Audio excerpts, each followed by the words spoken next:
I never imagined I'd be the kind of man telling a story like this. The kind you'd expect to see in a film, too dramatic to be real. But life has a way of blindsiding you. Especially when you think everything is stable. It didn't begin with a bang. There was no shouting match or dramatic reveal. Instead, it began quietly, in the unnoticed shifts, in the silent betrayals that hide in plain sight. My wife Alyssa and I had been together for 6 years. She was my everything. I centered my life around her. The house we built, our routines, even the dreams I shaped for the future. And Connor, my best friend since childhood, he was like family.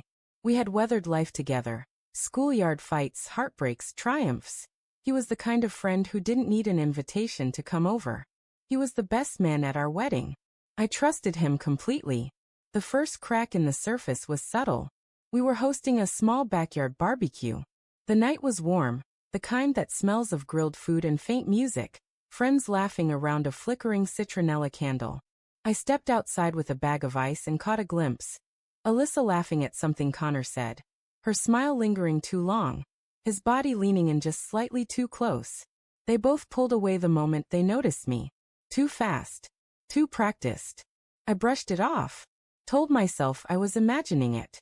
Maybe it was just the summer air making me paranoid. But things didn't stop there. Over the following weeks, the space between Alyssa and me widened.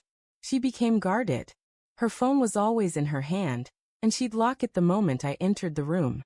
Connor, oddly enough, seemed busier than ever. Yet he somehow kept stopping by. Even when I wasn't home. He left little things behind. His hoodie on our chair, a bottle of bourbon, sunglasses on the kitchen counter. Each time it was another excuse to return. At first, I tried to reason with myself. Maybe I was being jealous. Insecure. But the feeling in my gut wouldn't go away. One night, while Alyssa was in the shower, I did what I never thought I'd do. I went through her phone. I had always believed trust was sacred. But when it's already being shattered behind your back, even your strongest principles begin to bend. And what I found, it broke me. Their messages were all there. Weeks of texts that started harmlessly enough. Inside jokes, casual flirty banter. But then came the photos. The late-night conversations. The way Connor called her by the nickname he used for her in college, before I was ever in the picture. And then, the message that shattered any doubt. Last night was perfect. I wish she hadn't come home so early. I remember just staring at the screen, the sound of the running water from the shower behind me, her voice humming as if nothing was wrong. My hands trembled. My throat tightened. I set the phone down and walked out of the house. No words. No confrontation. I slept in my car that night, parked down the street, staring at the empty road ahead. Heart pounding, mind racing. I wanted to lose it.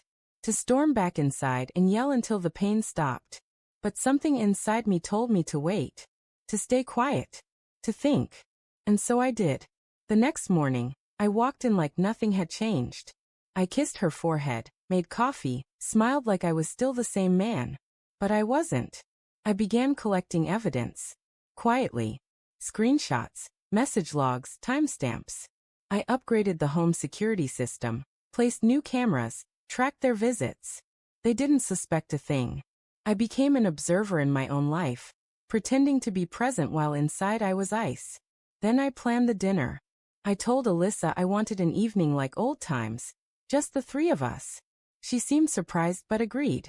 Connor, ever the friendly liar, said he'd bring the wine. I cooked. Set the table just right. Played music they both loved. I smiled and laughed through it all. And then came dessert.